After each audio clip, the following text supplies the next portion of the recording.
ไม่สูงค่ะเมื่อในเป็นวันที่30เดือนธันวาคมที่3ปี2026ในตอนในข่าวสายหมอขอมมีข่าวหลายๆตอนเดี๋ยวมาเปิ้นเผาค่ะก่อนตั้งเปิ้นในที่ก็เฮาค่ะก็ถ่อมด้วยข่าวเงาตีเมืองแขค่ะเนาะเลยเกิดขึ้นเปิงเป็นไฟไหม้หาวแฮงมีคนรู้สึกสาใจและก้นหมัดเจ็บเมื่อวันที่28เดือนธันวาคมที่3ปี2026ในมีข่าวเงาออกมาว่าเลยเกิดขึ้นเปิงเป็นไฟไหม้หาวแฮงตีเฮิรนตึกสูงอันมีไว้อยู่ที่หิมห้อมเส้นต่างสิ้นเซียนเหนือ ในเวงไทหยวนเวงหลงซานซีเมืองแขอิงเนอเปิงเป็นปอกำในเสเลยฮู้ว่ามีคนรู้สึกสาใจกว่าหนึ่งก็หมาเจ็บ25ก็ในนั้นอันเจ็บหาวแฮงมีอยู่หมอก7ก็ข้อมูลตอนในคาลิปีมาที่ห้องการข่าวสิ้นหัวออกไว้ค่ะลูกดีข่าวง้าวโหในเสกำในเฮาคามาถ่อมด้วยข่าวง้าวแทงตอนหนึ่งดีเวงเกียงใหม่ก้นหนุ่มใต้เวงไล่ค่ะลู่ซิงสาใจจมน้ำตีภายแม่โก้งเวงเกียงใหม่เมื่อวันที่29เดือนธันวาคมที่3ปี2026ยามวัยวัน2โมงปลายนั้นมีก้นหนุ่มใต้ก่อนหนึ่งชื่อห้องว่าจ้ายจามหลูอายุมอก20ปลายจื่อปอห้องว่าลุงโซจื่อไม่ห้องว่านางผีจ่าตี้วานจี้จ้อยะแข เว้งลายขาไล่จมน้ำเสลู่เซ็งสาใจกว่าตีภายหลงแม่กงเขินแม่กงจะเว้งลอยสะเก็ดเจดอนเกียงใหม่เมืองไทยพี่น้องมั่นใจก้อนหนึ่งลัดเนตีเสือข่าวได้ลอดแล้วว่ามีคนโทรโฟนเมื่อหาเสลัดว่ามีคนลู่เซ็งสาใจจมน้ำไหนแลจังไรมาด้วยค่ะอ้ออำทางว่าแต่เป็นน้องเฮาคาลูกกว่านมันเป็นก้นเว้งลายคาอ้อเปาะแม่เขาก็ยังไปโคจอมคาอ้อใน อองตีอันมั่นจมนำลู่เสียงนั่นเป็นปอดเหนือแลเป็นอองตีเปิ้นหามลงเลนเป็นตีนำแห้งนั่นขณะมั่นใจเรียบเกียกลงเสียก็ยานำพัดใส่หมากหินหืออำคุยเย้าค่ะจอมก็โขมั่นใจในกอแตกแตกเป็นเลือดเป็นยางหมดออลัดในหนังไหน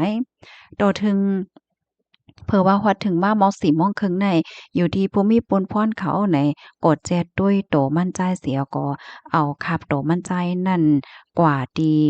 แต่เลยว่าเอาคับโตมั่นใจนั่นออกกว่าที่เปิงเป็นนั่นในอ้อโจกข้าวในเนี่ยเป็นพ้อง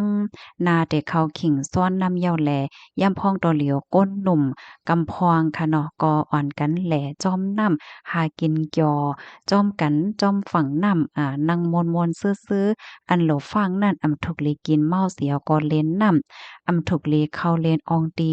จอมตีอันเปิ้นแห่หามไว้และจึงนั่นในข้อมูลตอนในคาลิปึงอิงเอามาที่ห้องการข่าวได้รอดแล้วออกไว้ค่ะลูกดีข่าวง้าโหในเสียแลกำในฮอกคามาถ่อมด้วยเที่ยงตอนหนึ่งค่ะป้อยสั่งร้องโฮเป้าลง RCSS สู่ใจปอแม่ก้นเมืองวานผาส่วนเมื่อวันที่29เดือนธันวาคมที่3ปี2026ยามกลางใน9โมงปลายจอมซึกลงยอดซึกและตั้งแม่นางนางเหลินคำสู่ใจปอแม่ก้นเมืองวานผาส่วนผาส่วนจะเว้งโขล้ำเมืองได้ปอจานและเข้าห่มโหลดด้านเงินในปังป้อยสั่งล่องไหนค่ะจอมหนังฟิงเงฟิงทุ่งมีไว้นั่นเส นาเฮิรนหนึ่งหลังนั่นสังว่ามีก้นจ่ายอายุ7ขวบขึ้นเนอเพราะว่าในจึง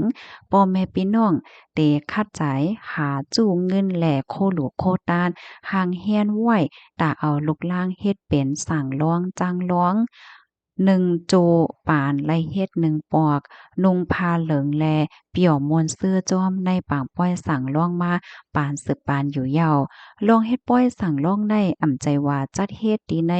เมืองใต้ติเหลียวก้อยพี่น้องใต้เจออันฮอดเพียวไว้ต่างเมืองนั่นก็ไล่ออนกันเอาลูกหลานไผมันเสียวก็จัดเฮ็ดปางป้อยสั่งล่องจ้อมหนังฟิงทุ่งเฮามีไว้นั่นเหมือนกันในข้อมูลตอนในคาลิปมาที่ห้องการข่าวใต้หลอดแล้วต่างไว้ค่ะลูกดีข่าวง้าว3ตอนในสีกำในได้ย้อนอ่อนเอาพี่น้องค่ะมาถ่อมด้วยข่าวง้าวขันค่ำค่ะเนาะขันค่ำเป็นจังหือพองใน มื้อเลียวในก็เป็นร่องที่อันหลีปักตาด้วยเนี่ยค่ะปยอก็พี่น้องเฮาค่ะอะไรก็ไปถามว่าคันข้างที่ในเมืองเฮาค่ะลูกเป็นจังหือพอง มาป่องเลี้ยงปันป้านแลเนี่ยมื้อเลียวค่ะเฮาเนี่ยก็เลยหาหันแม่นแล้วค่ะตีเปิ้นแผ่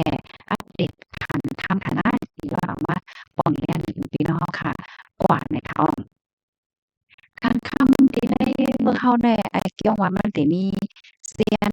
กาขันอันเก่าปยก็เซียนอันใหม่เฮ็ดจังได๋คะเนาะ อ๋อเฮาค้ามาด้วยค่ะขันคำ16แปเหย่ค่ะเนาะก็เป็นคำแตงเนี่ยค่ะเนาะจ้อมหนังเปิงอันเก่าตั้งความมันเขาห้องว่าสนิทห้องเนี่ยนั่นค่ะนะเพราะว่าเฮาค้ามีเสียกว่าขาย1แก๊บในเด็กขายเลยอยู่10,000,000 10,520,000ค่ะเพราะว่ากว่าซื้อซ้ำแต่เลยปันอยู่10,620,000ในอ้อมกำได้15แปเหย่อำนั้นก็ค่ำหางเคิงเนาะใจอยู่เนาะพี่น้องเนาะ เพราะว่ามันมีลองผิดเปิ้นจังเนี่ยจอยเทียมข้อมูลปานอินค่ะนะย้อนก็เพราะว่าลองค้ำจังได๋เขาก็บ่ฮู้กะหือนี่เนาะ อ่าเพราะว่าเฮาค้ามีสิกว่าขายหนึ่งแก้มได้แต่ขายเลยอยู่เก้าล้านเก้าแสนเก้าหมื่นเพราะว่ากว่าซื้อซ้ำเต็เลยปันอยู่10,000,000เต็มๆค่ะกำไรเฮาค้าสามารถด้วยอันเซียนปานใหม่ค่ะเนาะอันกว่ามันเขาฮ้องว่าสนิทติดนี่นั่นค่ะนะ16แปเหย่คำแตงค่ะเพราะว่าเฮามีเสียกว่าขายหนึ่งแก๊บได้แต่ขายเลยอยู่10,340,000ในอ้อเพราะว่ากว่าซื้อซ้ำแต่เลยปันอยู่10,440,000ค่ะ 15แป้เย่ค่ะอันนั้นก็ค่ำหางเคิงเนาะเพราะว่าเฮามีเสียกว่าขาย1วัด1แก้วอะ1แก้ว1แก้วไม่ได้ขายเลยอยู่9,730,000เพราะว่ากว่าซื้อซ้ำเตเลยปันอยู่9,830,000อันนี้เป็นขันค่ำเมืองใต้เมืองขมตุ้มกำในเฮาค่ะมาถ่อมด้วยขันค่ำในเมืองไทยค่ะเนาะขันค่ำแตงเพราะว่าเฮาค่ะมีสีกว่าขาย1วันในแต่ขายได้อยู่69,000เฮง9ปาก เพราะว่ากว่าซื้อซ้ำเตเลยปันอยู่70,000ปลาย1ปากวัดค่ำหางเคิงเพราะว่าเฮามีเสียกว่าขาย1วันให้เด็กขายแล้วอยู่68,000เฮง5ปากปลาย8เพราะว่ากว่าซื้อซ้ำเตเลยปันอยู่70,000เก้าปากในค่ะอ้อนี่ก็เป็นคันค่ำที่ในเมืองไทยเนี่ยเนาะเพราะว่าเฮาขามาด้วยสายหงายเงาลายปอดวันออกกลางแต่ก็เรียบเต๋กวางๆขวางๆกว่าจังได๋เนาะพี่น้องเนาะสายหงายเงาลายมันเป็นเหินได้ก็เต๋ คัดใจเอามาอัปเดตให้ปันพี่น้องเฮาคักกว่าค่ะเนาะหนังหือเฮาคักแต่จังไหลรับรู้จอมย้อนก็เพราะว่าเปิงเปลี่ยนตั้งปอดตอนป่นมันทำมีร้องตึกเคิกดอกการใจตึกเพราะว่าจาดปานเฮานี่ค่ะนะอันลีไม่ใจหนาเที่ยงแต่ก็ตั้งปอดตอนปังหลายแหลงจังได๋ค่ะย้อนก็เพราะว่าตั้งปอดตอนป่นมันก็มีหว่องแก็บเที่ยงเพราะว่าตั้งนั้นปิกเที่ยงนี่ก็ลงว่าเหือเนาะขันน้ำมันขันก๊าซว่าแหละจังได๋นะยินจมกูก็ที่รับถอมปันแห้งค่ะอ้อไม่ส่งค่ะ